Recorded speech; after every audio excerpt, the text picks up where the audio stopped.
parce que présentation EPOC, je ne savais pas exactement. EPOC, c'est exactement, rappelez-moi. C'est étude, patient, opinion et crainte.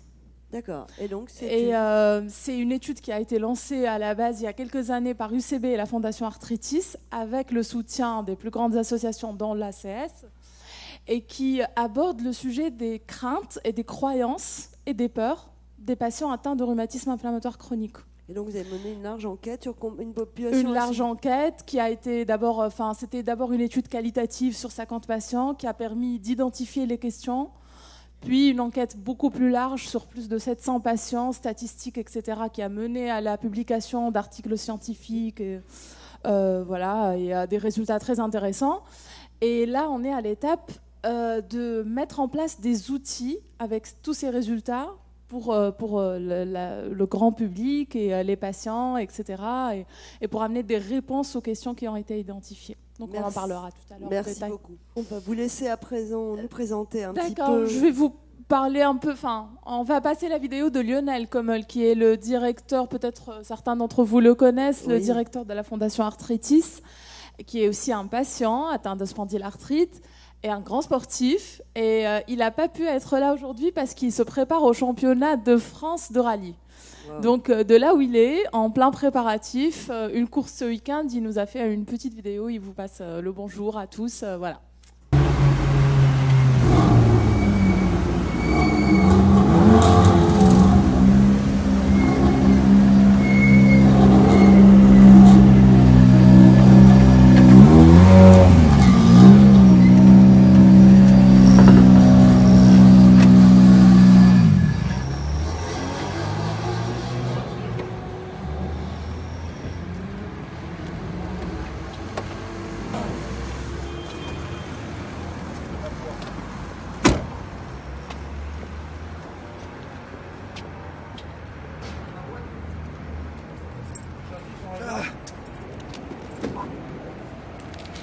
Alors bonjour à tous, merci d'être présents aujourd'hui pour cette journée dynamiquement organisée par votre association ACS. Alors vous comprenez que je ne peux pas être présent avec vous ce soir et pourtant on avait prévu de vous présenter un programme fabuleux qu'on a monté avec la Fondation Arthritis, avec le laboratoire UCB, mais aussi avec l'ensemble des associations de patients, dont ACS.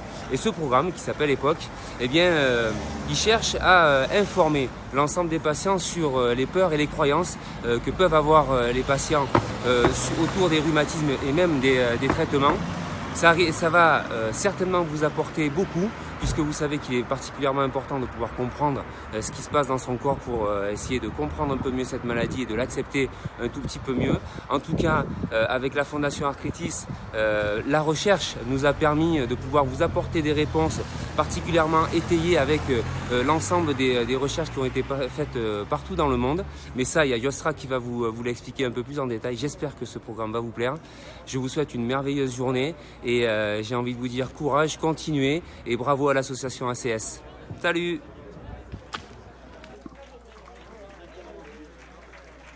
Yosra, à vous de jouer et en nous présentant un petit peu ces éléments. Voilà. Donc, rebonjour. Moi, je suis responsable de la science à la Fondation Arthritis. Je connais certains d'entre vous. Ça me fait plaisir de voir du monde ici que je connais bien.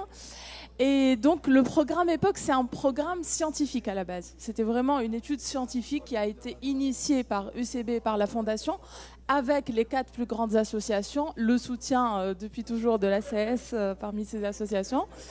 Et donc, il s'articulait autour de 2 objectifs, si j'ose dire. Identifier les besoins et les attentes des patients en termes de réponse à leurs craintes, opinions et peurs. On y reviendra pour comprendre ce que c'est plus concrètement. Et puis en deuxième étape, c'était mettre à disposition des outils pour essayer de répondre à ces questions-là. Donc l'objectif principal, si j'ose dire, c'est initier une prise de conscience individuelle et collective sur les opinions et les craintes et faciliter l'échange avec les professionnels de santé pour mieux appréhender la maladie et la surmonter. Donc à partir de l'évaluation des opinions et craintes auprès des patients, notamment sur les thèmes qui vont être identifiés, dont on en parlera un peu tout à l'heure, faire émerger une prise de conscience sur les opinions et les craintes dans les RIC, favoriser l'expression autour des opinions et des craintes dans les rhumatismes inflammatoires chroniques et initier le dialogue entre patients, entourage et professionnels de santé. Donc, comme je vous ai dit tout à l'heure, c'était à la base un projet scientifique avec 4 grandes étapes, j'y reviendrai, et puis la mise à disposition d'outils gratuits qui vont être disponibles sur un site internet courant de l'année, là, très très bientôt, parce qu'on a beaucoup avancé sur les outils. Et l'étude scientifique est finie. Et voilà. Et je vous parlerai un peu des deux aujourd'hui, du projet scientifique, de ses résultats et des outils qu'on met en place très prochainement. Les croyances, les craintes, les opinions et leur impact. C'est un sujet qui est pas vraiment nouveau. Ça fait une dizaine d'années que les médecins s'intéressent beaucoup au sujet, mais plus dans d'autres pathologies plus connues, particulièrement en cancérologie. Les patients ont démontré, les chercheurs aussi, ils ont vraiment démontré que l'impact des croyances et des peurs est beaucoup plus important qu'on le croit. Ce n'est pas uniquement l'impact qu'on connaît tous sur la qualité de vie, sur le moral, sur voilà, notre état de bien-être, mais c'est un impact réel sur la maladie et sur son évolution. Il y a des articles scientifiques qui le prouvent. Ça impacte l'adhérence au traitement. On répond mieux au traitement quand on appréhende moins nos peurs, quand on a moins d'idées reçues, etc. Ça influence beaucoup les effets secondaires et des articles le prouvent. Et vraiment, c'est un champ médical et scientifique qui se développe énormément. On sait maintenant que c'est très, très important. Alors... de part de leur chronicité, des douleurs qu'elles provoquent, SPA et PR sont très associés à plusieurs peurs, à plusieurs craintes, parfois à des idées reçues, parfois à des croyances qui ne sont pas toujours vraies, mais aucune étude scientifique jusque-là ne s'est intéressée aux peurs et aux croyances dans la spondylarthrite et dans la polyarthrite rhumatoïde. C'est là qu'est venue l'idée de l'étude EPOC. Avec tous les articles qui existent en sciences sur le sujet, on a commencé, la première étape du projet, c'était une revue systématique de la littérature. Les chercheurs, le comité scientifique du programme, ont dit on va voir ce qu'il y a dans les articles scientifiques dans le monde sur ce qui a été fait sur peur et croyances et polyarthrite, peur et croyances et spondylarthrite. Alors, on a trouvé, pour tout vous dire, 2 articles sur la polyarthrite et 0 article sur la spondylarthrite sur le sujet. Et donc, on a décidé de démarrer l'étude. Et ça a commencé comme ça. Donc, la première étape, c'était une étude qu'on appelle scientifiquement, statistiquement, qualitative auprès de 50 patients. C'est des échanges qu'ont des statisticiens, des médecins, des rhumatologues avec les patients pour pouvoir les identifier, les peurs et les croyances. Finalement, voilà. Vous verrez après, on a 2 grandes catégories. On a séparé ça en peur et en croyance. Donc, on les a identifiés, ceux qui reviennent le plus souvent. Et puis, on a élaboré à partir de ce premier questionnaire, un questionnaire statistique, scientifique, à partir de l'étude qualitative, qui va être quantitatif. Et donc, on a posé les questions qui ont été identifiées dans cette première étape à plus de 780 patients. Je pense qu'il y en aura 1000 d'ici la fin de cette année, pour identifier les peurs et les croyances les plus fréquentes, les questions que se posent plus les patients de rhumatisme inflammatoire chronique, SPA toujours et PR. Et donc ces questions ont été identifiées, les questionnaires sont aujourd'hui disponibles, l'analyse statistique a été faite et 2 articles scientifiques sont sortis, donc maintenant on peut dire qu'il y a au moins 2 nouveaux articles sur le sujet. Ça a pris quelques temps, mais on est très très contents, voilà. Et ce sera en tout cas pour la spondylarthrite. Ce sont 2 articles scientifiques, c'est les premiers sur le plan international qui ont été faits sur le sujet. Alors, là, c'est vraiment quelques petits exemples sur ces croyances et ces peurs, mais vous devez très très bien les connaître. Les questions sont ressorties, les croyances et les peurs sont ressorties à peu près d'une manière homogène dans les 700 questionnaires qu'on a posés. Beaucoup sur l'activité physique, sur le régime alimentaire, est-ce que manger certains aliments déclenche ou pas les poussées, est-ce que faire du sport déclenche ou pas les poussées. Très souvent on trouve des idées complètement contradictoires, donc voilà, c'est pour ça qu'on appelle ça croyance d'ailleurs. Certains pensent que le sport déclenche la poussée, d'autres pensent que c'est tout à fait le contraire, etc. Et les peurs, beaucoup sur l'autonomie, la peur de l'handicap, peur de ne plus faire face à ses tâches quotidiennes, voilà. Peur des effets secondaires de la maladie, ça ressort énormément. Est-ce que mes traitements vont provoquer un cancer? C'est beaucoup ressorti. Et voilà. Donc, maintenant, on a les questionnaires, on a identifié les peurs et croyances, qu'est-ce qu'on en fait? Là, on est plus à cette étape et sur laquelle on avance pas mal aussi. Et donc, on a décidé de créer des boîtes à outils, si j'ose dire, à partir de cette étude scientifique pour les mettre à disposition des patients, parce que c'était l'objectif. Il y a eu des brochures qui ont été faites dès le début de l'étude. Peut-être que certains d'entre vous les ont vues quelque part. Ce sera de plus en plus dans les cabinets des rhumatologues qui se sont associés aux études.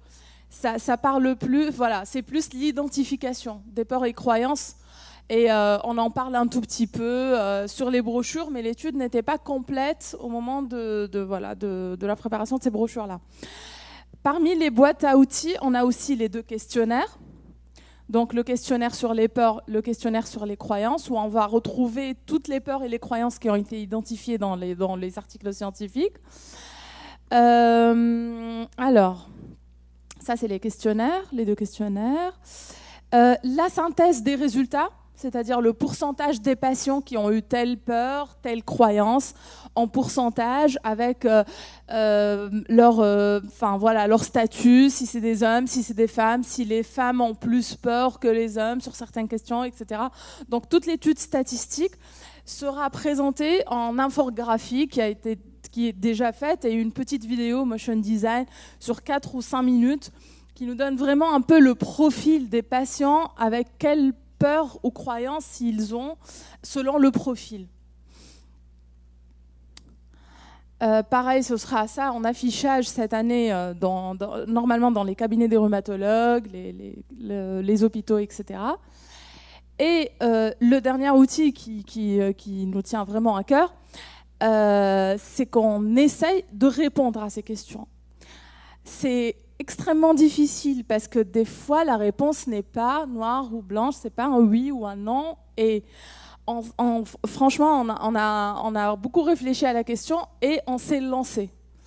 On s'est lancé parce que identifier les peurs et les craintes, ça n'aide pas beaucoup, ça n'aide pas à avancer. On veut répondre à ces questions. Et donc, on a identifié 5 grandes thématiques sur lesquelles on commence. Elles reviennent très souvent. C'est celles qui sont les plus fréquentes. On a commencé par ces 5 thématiques-là. L'année prochaine, on attaque 5 autres thématiques.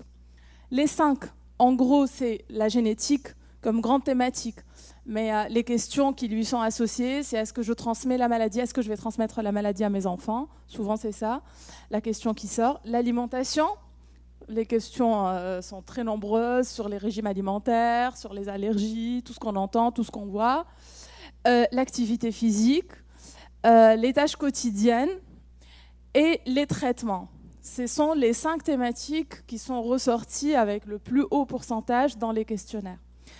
Et on s'attaque à la question d'un point de vue 100% scientifique. Et donc on a dit, on va regrouper toutes les informations scientifiques qui existent sur Internet, pour que les gens ne soient pas obligés de revérifier eux-mêmes quand ils disent quelque chose. Quand on tape une question, ça sort sur Doctissimo, on ne sait pas si c'est vrai, si c'est pas vrai.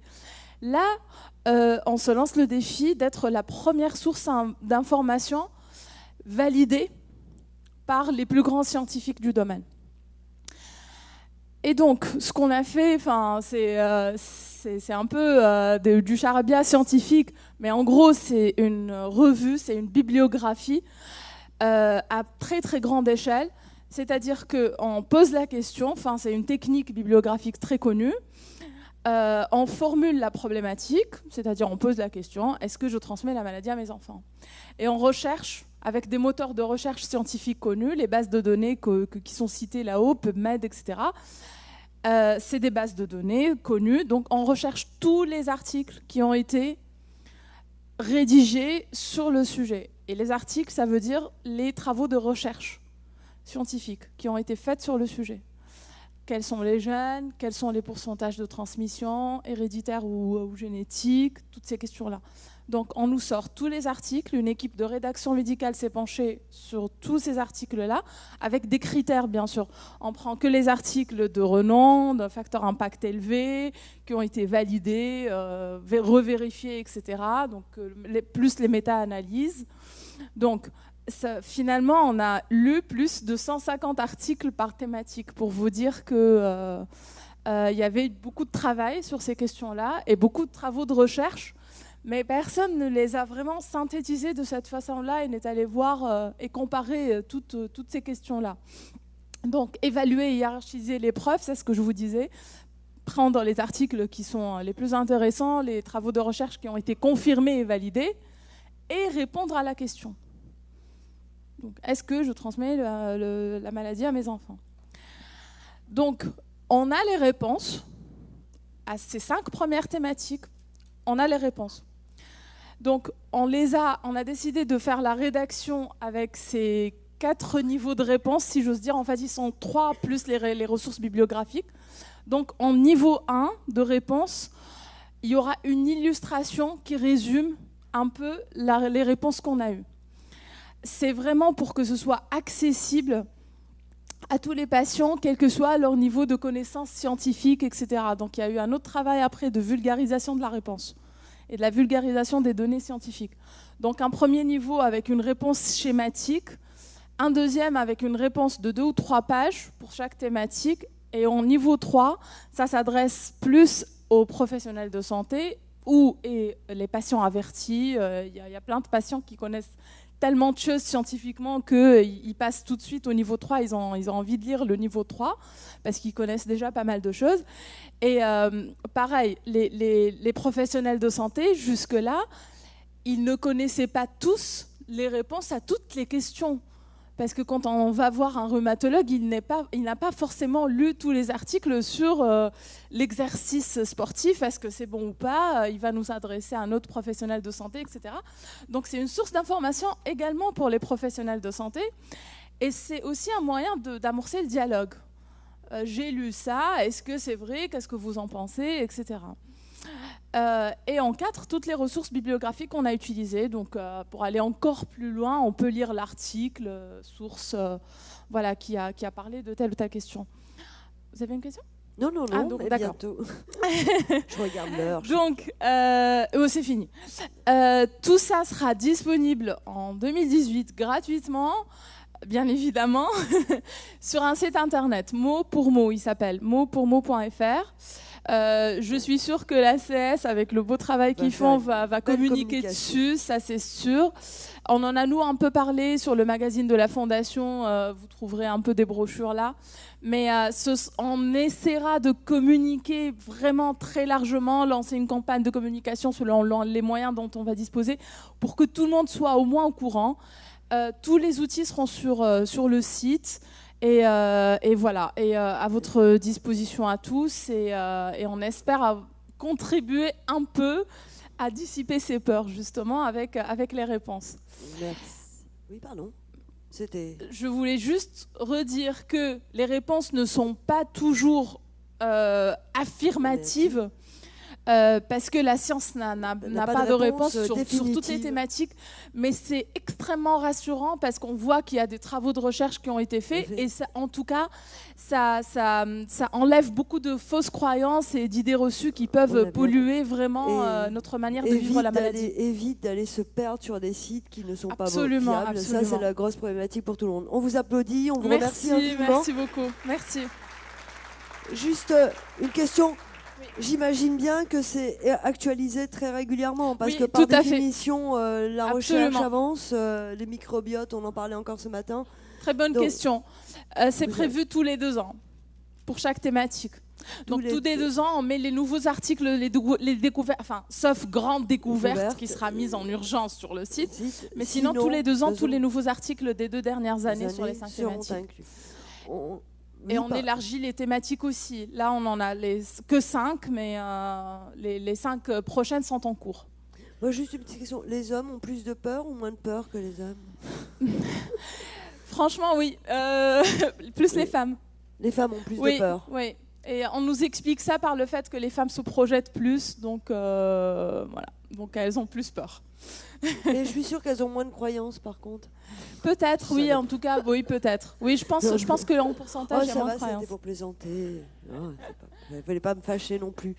On a pris beaucoup de retard, mais néanmoins, s'il y a 1 ou 2 questions très rapides, on les prend.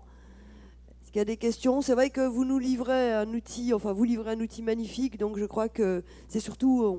tout le monde va aller le découvrir, est impatient de le découvrir. Merci infiniment, on vous applaudit et on vous dit rendez-vous l'année prochaine.